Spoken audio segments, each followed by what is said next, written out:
Hey everyone, it's your host Marcus Norman of Gentleman Style Podcast Show, and I am your favorite gentleman, Marcus Norman. And today, I just realized this is huge. We have a director coming to the stage that's going to talk about his recent incredible works, The Great Awakening, a film that was produced during the pandemic. This you won't want to miss 1 second of what this gentleman has to say coming to the stage. Here we go.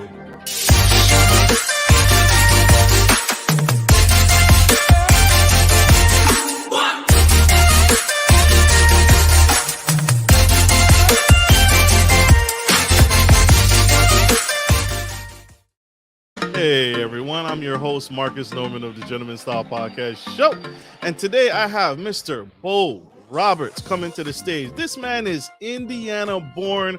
He's a model, actor, self-taught filmmaker. Mr. Bo was driven into filmmaking at an early age through his interest in psychology, which is vastly aligned with this blockbuster film that he has just produced in the COVID-19 pandemic. On the heels of 17 short films, this man is not sleeping. He is working, he's producing, and he is grinding nonstop. He's been on the cover of GQ magazine, Cosmo, Esquire, The Silver Screen, 300, Mindy Project, so many blockbuster hits, and he is here to spill the tea on his latest works, The Great Awakening, that I myself had the honor and pleasure of watching and tuning in, and it holds you. It holds you and it never lets you go the entire film.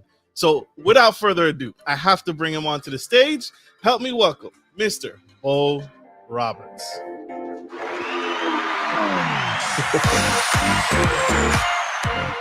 Welcome to the stage, sir. Welcome to the Gentleman Style Podcast Show. Thank you for having me. And yeah, that's an amazing introduction. You're a fantastic hype man. Sir, it is all you. You did the work, sir. That film is incredible. Oh my gosh. That thing was, I couldn't stop.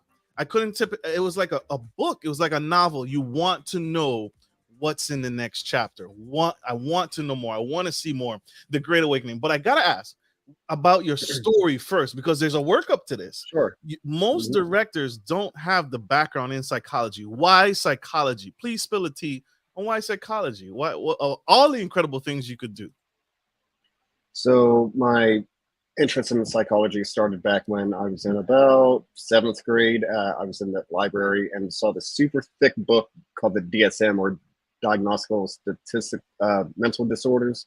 And you open it up and you can just thumb through the pages, and it's essentially the encyclopedia for mental disorders. And for some reason, I just naturally gravitated towards learning about, this is what some people may deal with, and this is what may cause somebody to do that. And just the overall human interaction is something that from day one, I've been interested in. And that just kind of took a leapfrog approach where I didn't acknowledge it at first. I had a career in law enforcement for about 3.5 years. And initially I thought it's, let's try and serve and protect and so on and so forth. But looking back on my life, law enforcement, that was ground zero of human emotion, right? So it's a very stripped down, raw environment to where you don't have an Instagram filter to hide behind. It's just life at a very concrete, real level. So, it wasn't until after I left law enforcement that I really began taking appreciation for the interactions that I had, good, bad, very depressive situations, or very laugh out loud funny things. There was a lot that I had to gain from that. And then advancing that interest, I wound up going to acting school and beginning a career on camera for acting, and chose to go with a technique called Stanislavsky. And Stanislavsky,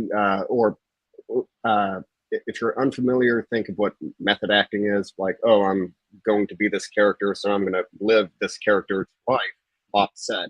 For Stanislavsky, it's more like I've already lived through that type of situation, or something that has a very it's a really good proxy emotional ball field that I just have to have sensory memory recall and walk down this memory that closely connects to the scene I'm doing. So looking back on my acting career, a lot of it has been more of the, model turned actor. So it's like, take your shirt off for 300 and stuff like that. But most of the work I had done in studio was a lot more kind of introverted looks at, things that I really connected to on a deep level. Makes sense. Makes perfect sense. And that's significant, right? That style of film and production. You're also self-taught, right? You're a self-taught director. Along with the academics, you also had to learn some things that wasn't taught in school, correct? Things that weren't taught in school. I would say things that I've learned that are not taught in school. It's more like the street smarts version of filmmaking. Like everybody has this idea, and then I've seen it time and time again that you're on set and somebody's fresh off the bus and they're just like stunned and give you that deer in the headlights because things are moving too fast and they think this is what I'm doing, but then you're doing this as you're, like tap dancing across a minefield at the same time. So a lot of people say that filmmaking, like if you're a producer or in kind of a department head, you are a professional problem solver. So that would be something they don't really teach you in film school. You have to learn how to adapt on the fly. Makes sense. Is that what you would say has led to the success in all your films? Is that you have that problem solving mentality, or what's something that has led to the success in your films and led you to success in not only your films but even this recent one, The Great Awakening? Uh, Something that has really helped me with my storytelling history would definitely be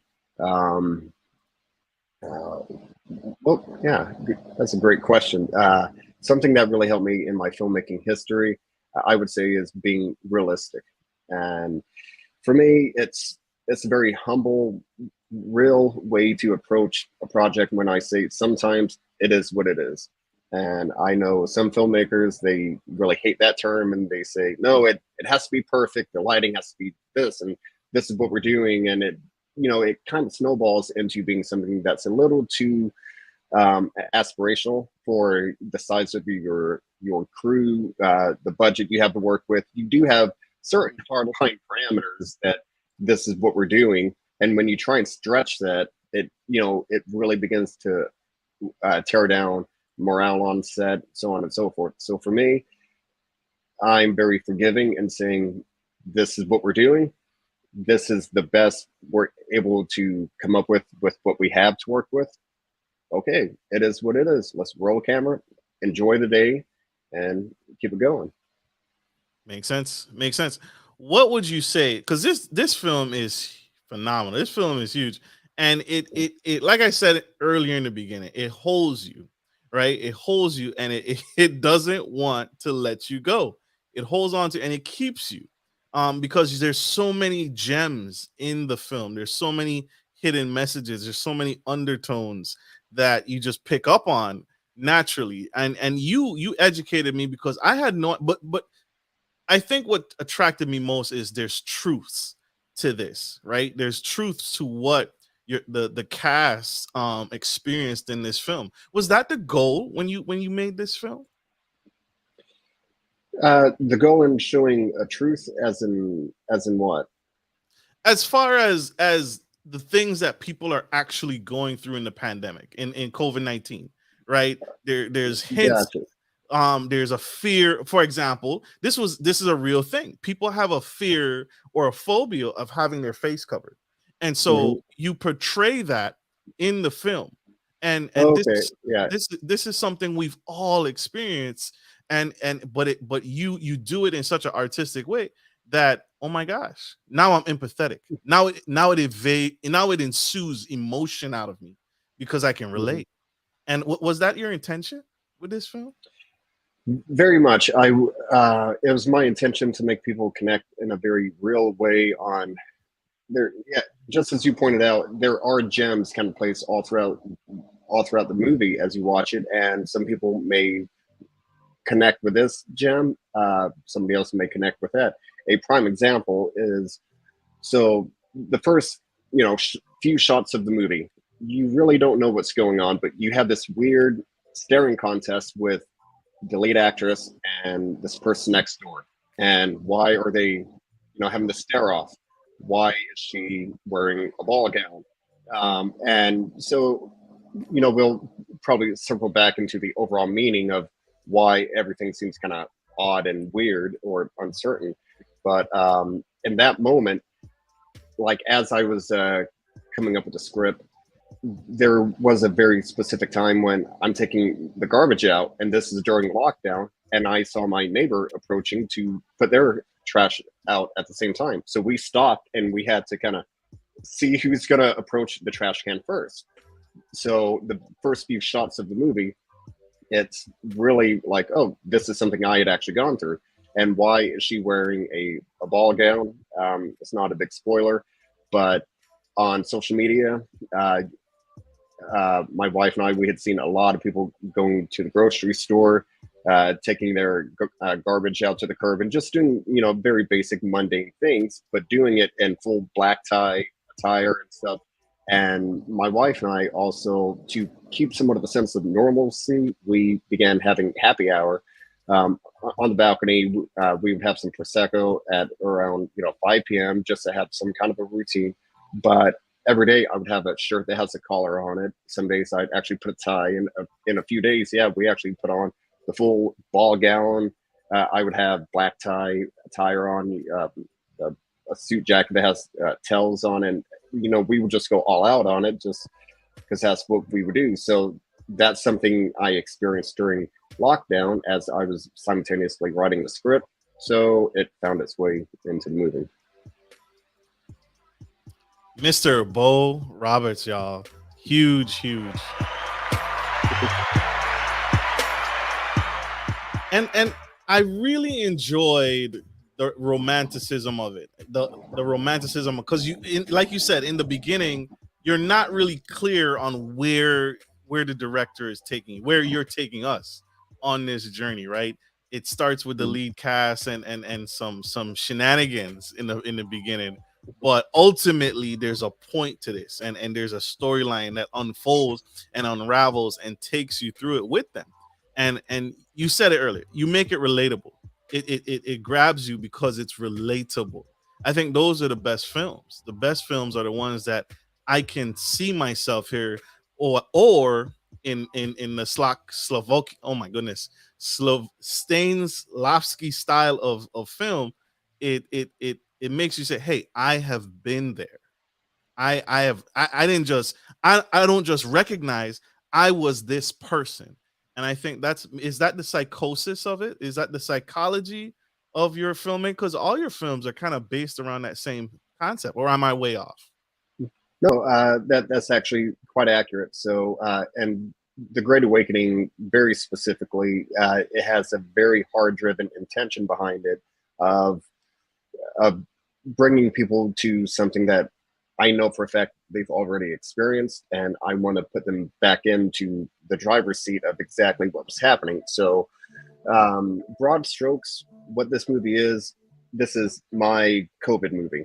But instead of it being somebody gets COVID, or, like it's locked down all over the planet, and that's mass enslavement of the entire human race, and whatever happens, or you get COVID, turn into a monster. I felt like that was all very on the nose.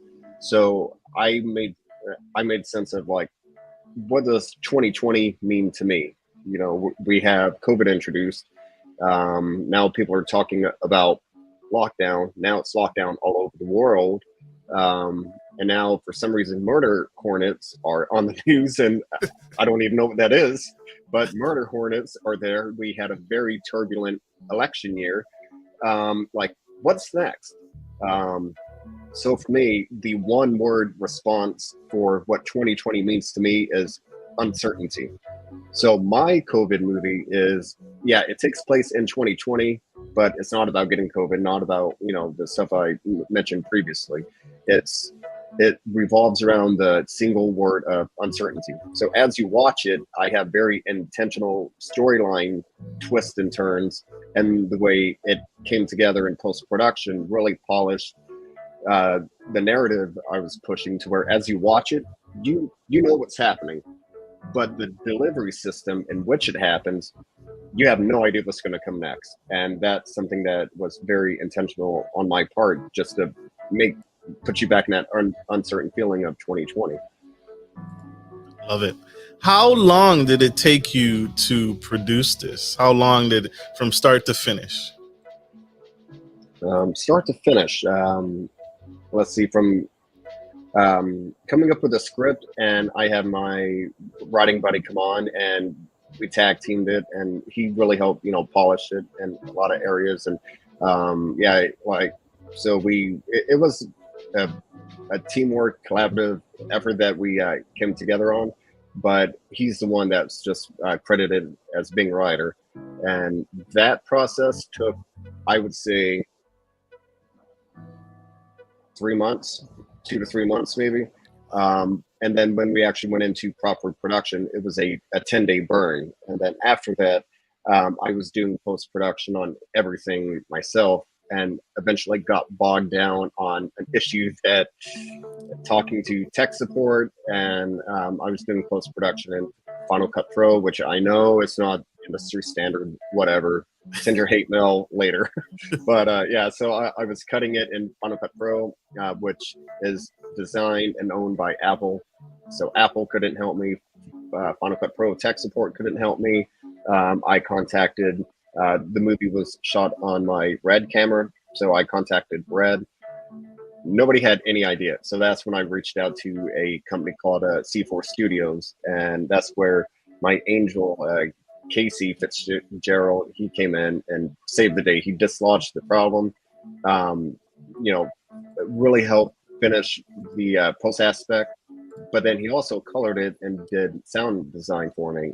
So the entire post-production, counting the full month and a half that I was just dead in the water, I would say that took probably 7 months, maybe. Wow. So yeah, all in all, about maybe 8 months, from like, I'm done now, it's time to move on and go into post-production. And yeah, this was my COVID movie, which means it's not being funded by somebody. So it's like, I'm still out working, doing, other things. And then I would come back and spend, 3 to 4 days just working on it and put in 20 to 30 hours, and then head back out the door and do the job, just yeah, just keep paying rent. And yeah. How was it? What was it like to work with such a diverse cast of crew members? You had numerous characters throughout the film. You had a pastor, you had main characters, back characters. What was it like working with them? How did you pull them together for such harmony? I pulled the cast together simply by people that that I know, and it's very interesting that now I'm truly beginning to make sense of when people say, "Oh, it's all about who you know." I'm like, yeah, whatever. Quality speaks for itself, this and that. Well, then back to it. Something else they don't teach you in film school is, yeah, you can be really good at what you do, but if people don't know you exist, your phone is not going to ring. Like, good luck having people knock on your door asking you to crew up with them. So a lot of the people that I had worked with on previous jobs, I called them up because I know they dovetail the same as me, and it's like they're behind camera on this shoot, then they're in front of camera on this shoot, and they just jump back and forth. So I called them up, and then for my leading lady, Julia, I was very I had a very hard line in this, because for me, studying Stanislavsky, that's a more traditional acting technique. So I wanted to really honor that. And plus, that's what I'm into. I'm like, okay, you have 200,000 followers on Instagram, but you can't act to save your life. I'm like, I'm not going to put you in my movie. That's not something I'm interested in. So Julia was somebody that we actually met online, because a mutual friend connected me, and she was actually going to interview me for her podcast. And I was like, okay, I have to start casting this movie. So I looked her stuff up and realized that she actually has a pretty beefed up stage performance. She's a theatrical actor, and that very immediately jumped out to me, because I'm like, that means you can be off script and you're not going to have an issue with that. And to me, it's just, there's just something different when you come from the stage. I'm like, you have a bit more legitimacy and depth of the characters you bring out, opposed to how a lot of people just are trying to be, rich and famous and turn into a movie star. So that's why I reached out to her. And then with her love interest in the movie, Ryan, he was just another godsend. Like, I had him read, and he just hit the nail on the head with it. Like, he read, and I had very small notes to give him. I'm like, yeah, you're basically everything I was hoping for, and we just ran with it.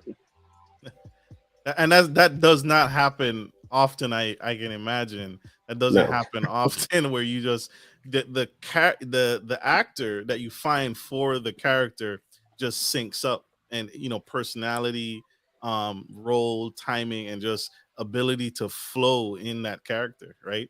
The biggest example to me is when I think of Vin Diesel. Right, he's the bad boy, right? He has that triple X, Fast and Furious, but that, I think that also is why The Pacifier didn't do well, because you can't take that macho man character that you've built up over the years and then put him in a comedy. It didn't transition well. So that doesn't happen very often, when you can find someone that really sinks into character. So is that a fact, or am I mean, that's how No, I definitely agree with you, and that's where the phrase typecasting comes into play. But back to it, if you have someone that's trained in a very traditional manner, just the way that they approach the script, I believe that gives them more flexibility to become somebody different, to where, like, this person could be the antagonist, the protagonist, the priest to the nun to the drug dealer, and they have that range because their school has sharpened their tools to give them the ability to have that range. Makes sense. Mr. Bo Roberts, y'all. We are going to go to a quick commercial break. You guys stay tuned, stay with us. We'll be right back. Good day, podcast listeners. This is your boy, Marcus Norman of Gentleman Style Podcast Show. I wanted to let you guys know that we will be rolling out a new feature and adding a join sponsor button next to the subscriber button here at the bottom of your screen. Once you click the button, it will display 3 membership levels. Gentleman Gentry, which is our entry level, Duke Duchess, which is our season level, and the Emperor and Empress, which is our most sophisticated level, which you will receive unique perks and benefits at each differing level and gain access to our community tab. We will also be sharing polls, upcoming events, and interviews, as well as receive feedback from our sponsors directly. Your support helps me find new and exciting guests to bring to the stage live. Well, in order to get the higher end speakers, it requires, you guessed it, money. So thank you for tuning in to my channel. And if becoming a sponsor sounds good to you, then select the join button below and choose your desired sponsor level. Let's continue to grow and serve the future of generations of men and women to come. Love you guys. Bye.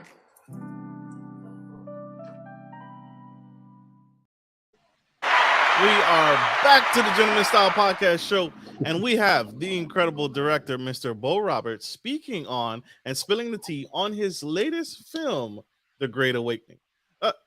Mr. Roberts, how did you come up with the name, The Great Awakening? That's was it a poker bet? Was it a No. poker deal?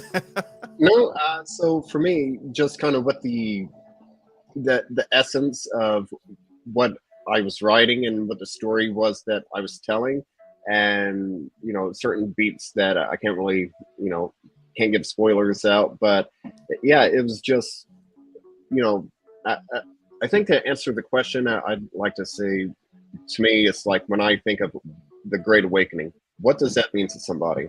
And to me, it's I would say it's a period of change, transition, and just a lot of very similar, connotations get connected to that. So yeah, this story is transformative in a very particular sense, and for me, the Great Awakening was just something that I felt like was very fitting for it.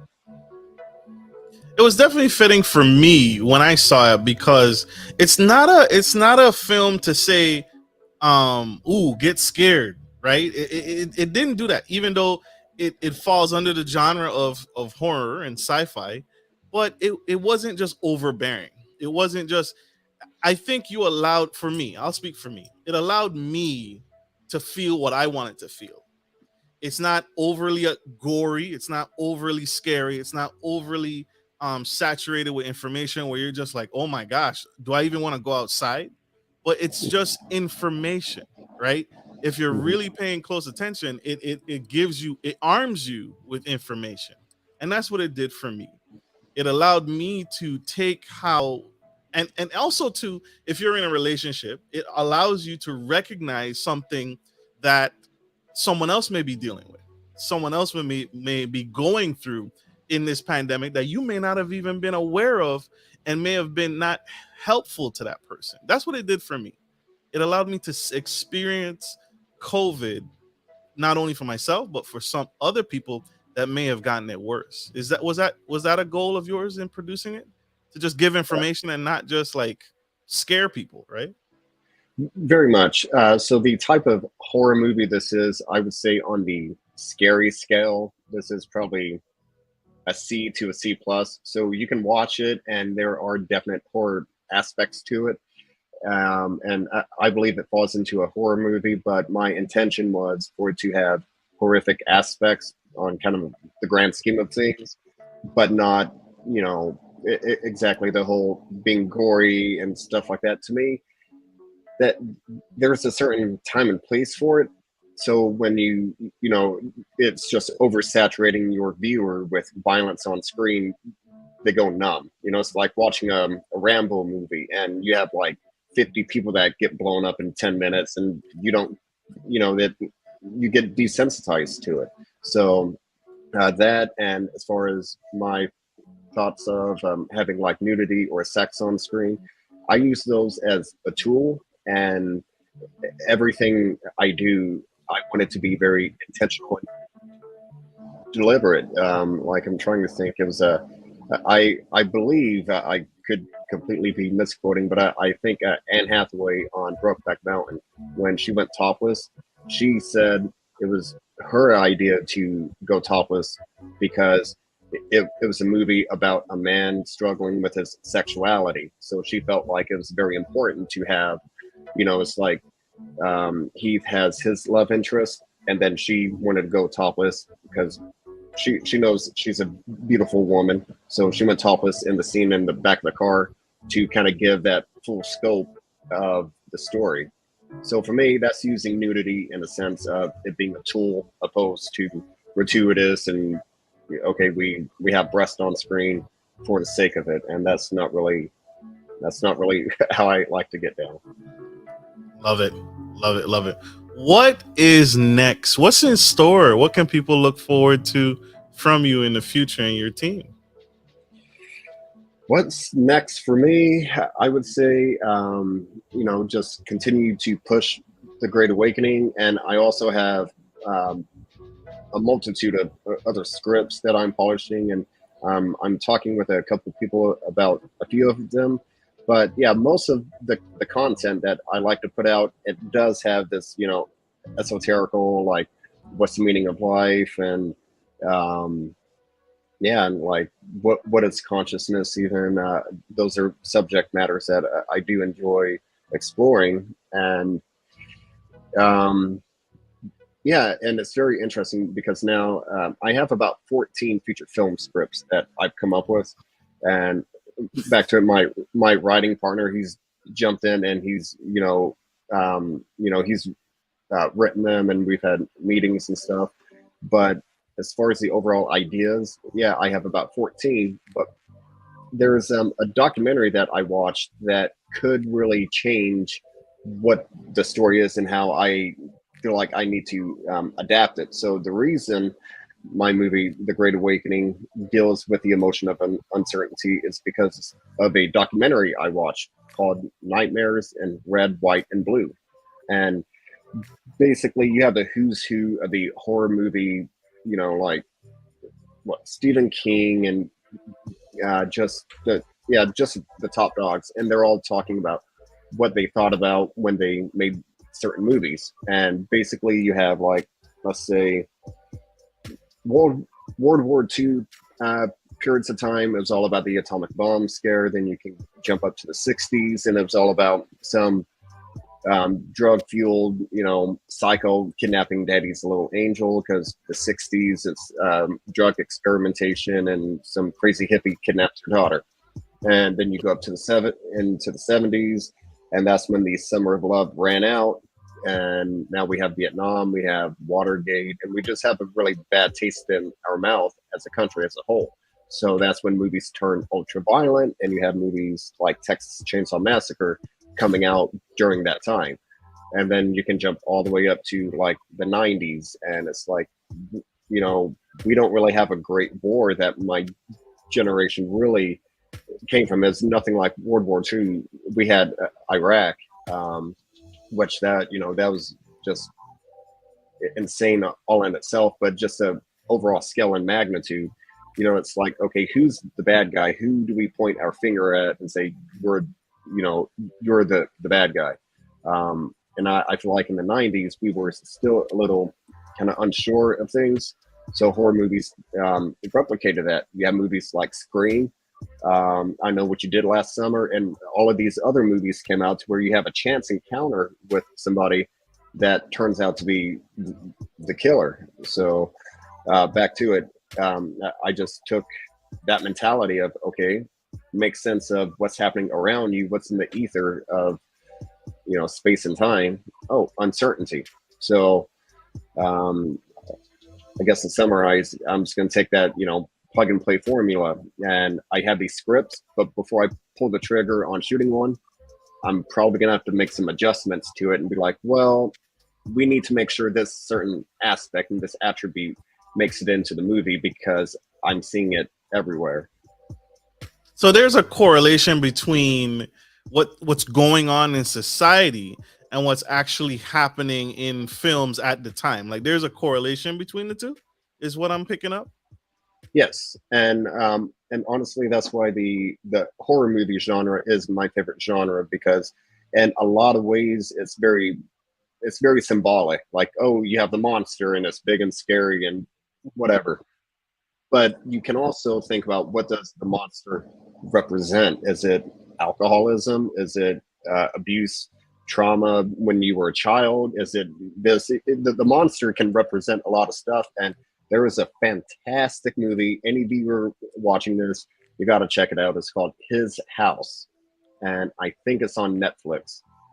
But it's one of those movies that you're watching it and everything's playing out, and then you have that moment of clarity when it's like, oh, that's why things are happening the way that they are, and so on and so forth. So yeah, His House is a fantastic representation of having not just a scary thing on camera for the sake of it being scary, but really making sense of what that scary thing represents overall. Makes sense. We have a question from a VIP sponsor of the Gentleman Style Podcast Show. Miss Danny Bell asked the question. She wants to know, as a filmmaker, as a director, who do you look up to in the film making industry? Who inspires you? And I'm gonna leave this up there. That is a horrific question for me because first off, I'm absolutely terrible with names.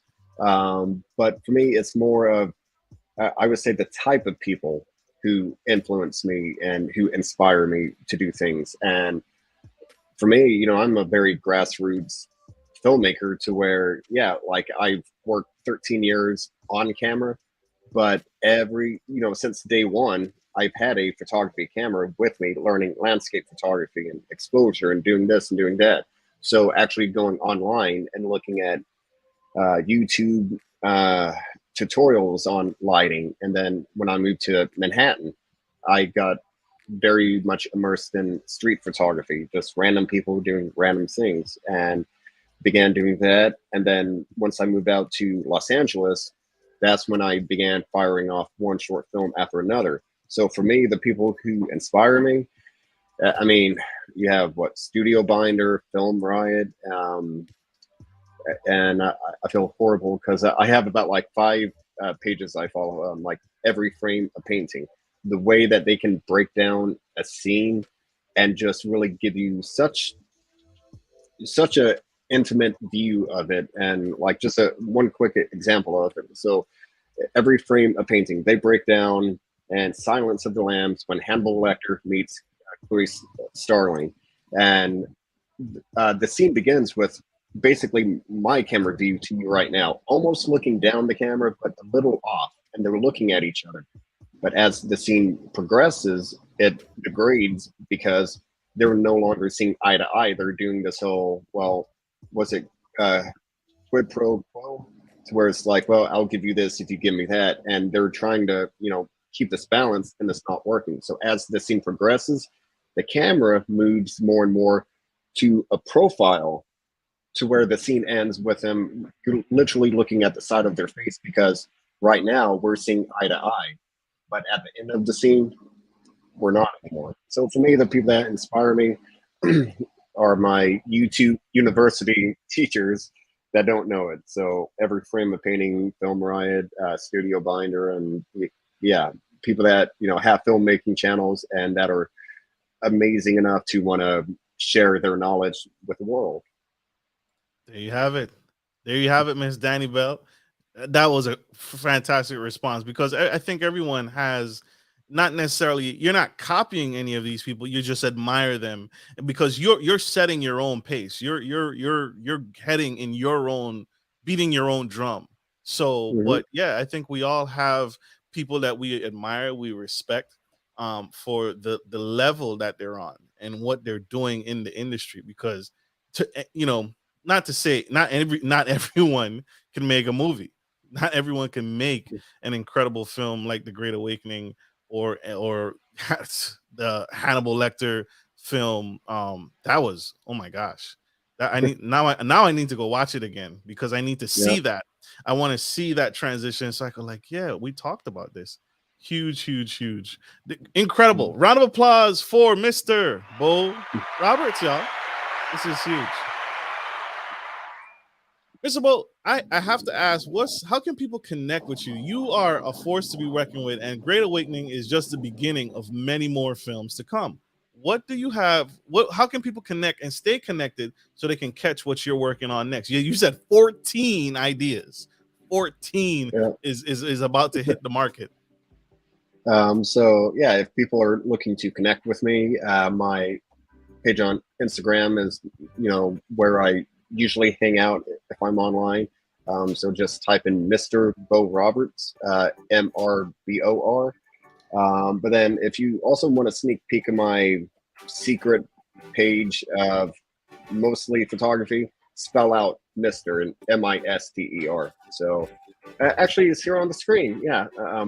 Just check my name out, and that's my primary account, which has a lot of me wearing a Speedo and stuff like that. But my auxiliary account, the MISTER, Bo Roberts, that's the I put some stuff on there as well. But yeah, I'm always down to have people send me a direct message, and especially if people watch the movie and if they tell me they like this, and also if if there's something you didn't like, if there's something that just didn't sit right with you, I would love to hear that as well. Simply because I've been an athlete my entire life, all the way through school, and so I'm used to having a coach like, okay, this is why you struck out. This is what you did wrong. This is how you fix it.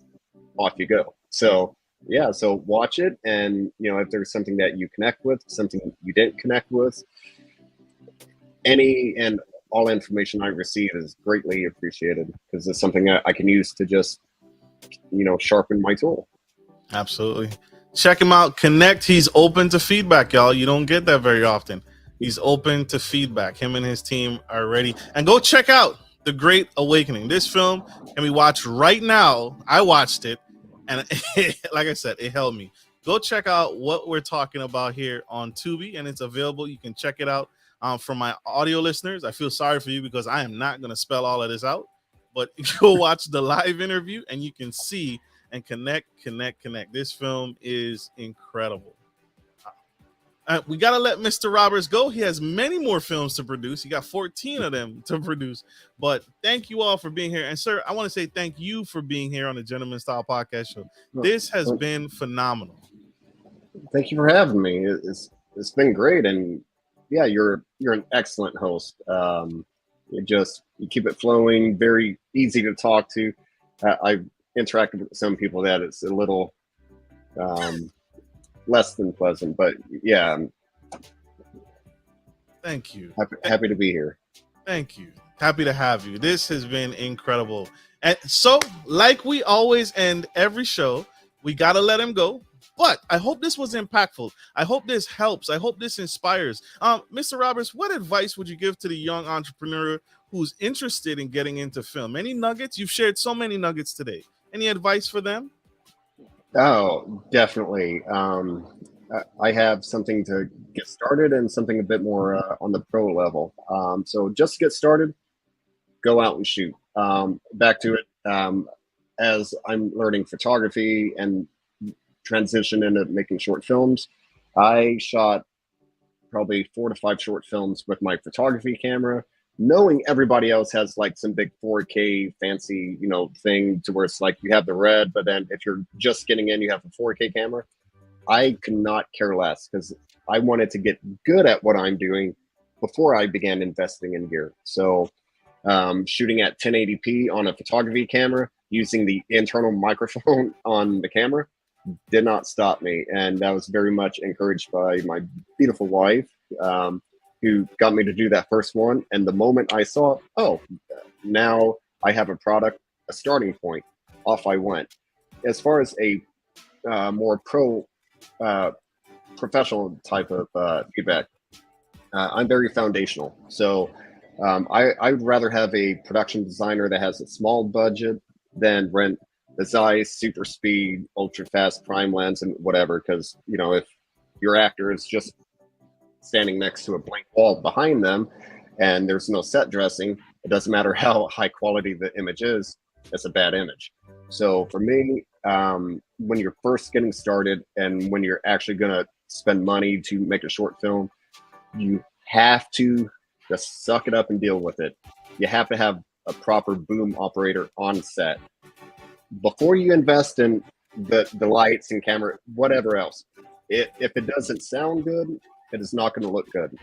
So that's a very hard line. So make sure you have good audio, and you're not going to fix it in post. So don't even think about it. So yeah, that would be my advice. Love it. There you have it, y'all. Spilling the tea, Mr. Bo Roberts. Thank you all for tuning into the Gentleman Style Podcast Show. We love you guys.